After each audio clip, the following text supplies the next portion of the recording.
Tava minha mãe de joelho no rádio, chorando, pedindo para as coisas melhorarem em casa.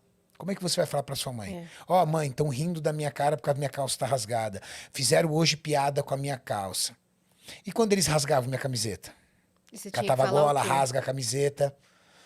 Falava que enganchou em algum lugar. Eu não contava. Minha mãe foi saber do histórico de bullying uma vez que eu cheguei todo machucado em casa. E aí ela me botou na parede e eu falei, olha, eles me batem todo dia, me batem sempre, tudo tal. E aí eu falei. Aí o que minha mãe fez? Minha mãe foi na escola, quebrou o pau com a diretora. A diretora chamou a professora, quebrou o pau. O que a professora fez? Chegou no meio da sala de aula Putz. e deu aquele show em todo mundo. Olha, a mãe do Renato veio aqui, falou isso, eu quero saber isso. Você, garoto, fez isso, aquilo, outro. O que aconteceu comigo? Dobrou o Piorou, bullying. piorou. É. Aí acabou. Aí era pior ainda. A pior coisa que eu fiz foi quando fui contar para minha mãe do que estava acontecendo. Então eu fui massacrado pelo bullying. Você rezava pra escola acabar. Eu teve momentos de eu ter um pânico tão grande de ir para a escola que eu lembro que quando começava o Fantástico, eu via aquela música do Fantástico, eu tinha crise de tremedeira, porque eu sabia que segunda-feira eu ia voltar para a escola. Você conseguia se dedicar aos estudos? Como que Eu era o era esse? melhor aluno da classe. Você tem que ter uma válvula de escape. Quando você não tem nada na vida, nada, ou você vai pro buraco de vez ou você agarra o que você tinha. E o que eu tinha? Eu tinha a condição de estudar. Eu era o melhor aluno da escola. Minha mãe, recentemente falecida, ela guardou até o final da sua vida um troféuzinho que ela tinha. Eu fui nomeado o melhor aluno do primeiro grau do meu período. Nossa. Minha nota ruim para mim era 8,5. Num colégio de nível alto. Era 8,5, 9,10, 9,10, 9,10. E eles me obrigavam a passar cola de tudo. Eu fazia 4, 5 provas. Fazia 4, 5 provas. Eles pegavam minha prova, tomavam a minha prova, aí eu tinha que fazer a prova de todo mundo para depois eles devolverem minha prova.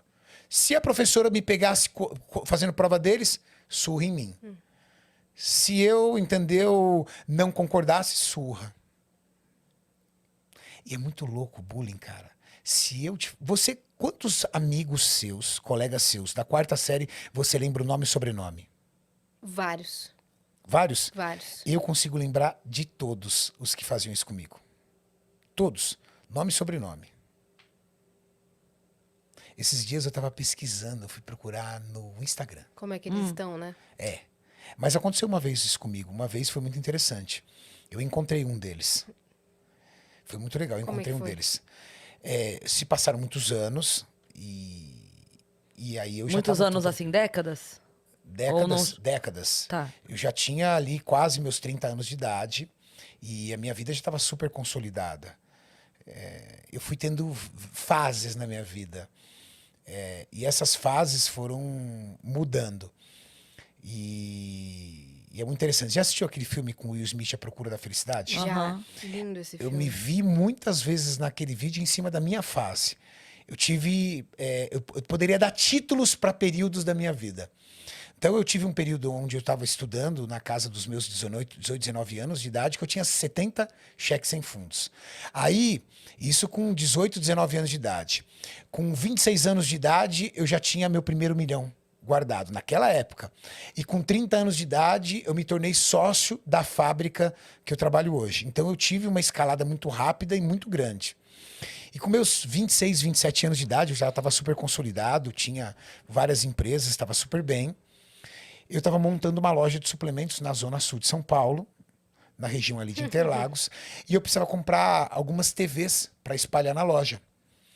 E aí eu falei assim, poxa, eu vou aqui no shopping aqui do lado, Shopping Interlagos, vou ali comprar as TVs. E entrei numa loja nessas lojas de eletrodomésticos e comprei a TV.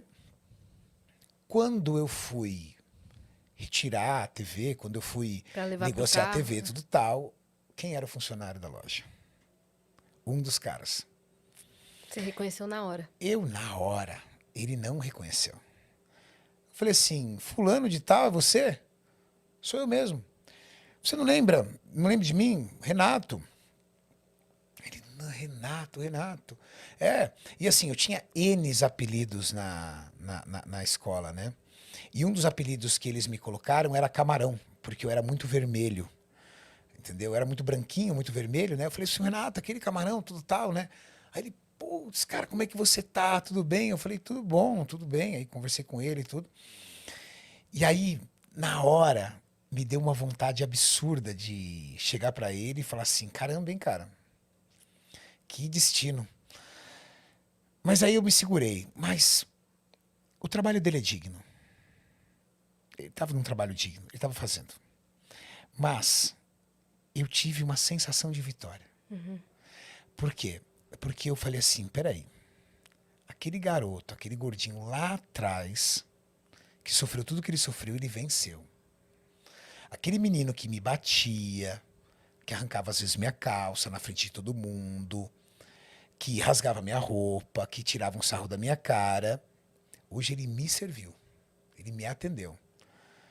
E aí, eu consolidado com as minhas empresas, me deu um ar de satisfação, porque eu falei assim, eu venci. Porque ele se achava superior a você, a infância toda. Não, não só se achava superior minha a infância inteira, como ele ridicularizava quem eu era, né? E com certeza desacreditava onde eu poderia chegar. É. Então eu tive a oportunidade de encontrá-lo. Foi o único que eu encontrei, dos vários que eu sofri. Mas o bullying, para mim, ele foi um fator positivo. Porque, motivado pelo bullying e por toda a dificuldade que eu tive com a minha família, eu amadureci de forma muito precoce. Eu vi meu pai passar por situações muito difíceis. Eu vi meu pai passar por uma decepção muito grande. Um homem que trabalhou 38 anos na mesma empresa. Ao final da sua carreira, com 55 anos de idade, foi aposentado. 55 anos de idade, no ano de 1988, você não conseguia mais emprego. Sim. Você era literalmente um aposentado. E aí meu pai, muito aborrecido, muito chateado com toda aquela situação, acabou servindo uma lição de vida para mim. Eu falei assim, não, eu não quero isso para mim. Eu não quero essa vida para mim. Então, com 12 anos de idade, eu já sabia que eu ia fazer química. Com 14 anos de idade, eu entrei no colégio técnico. E fui construindo a minha carreira a ferro e fogo.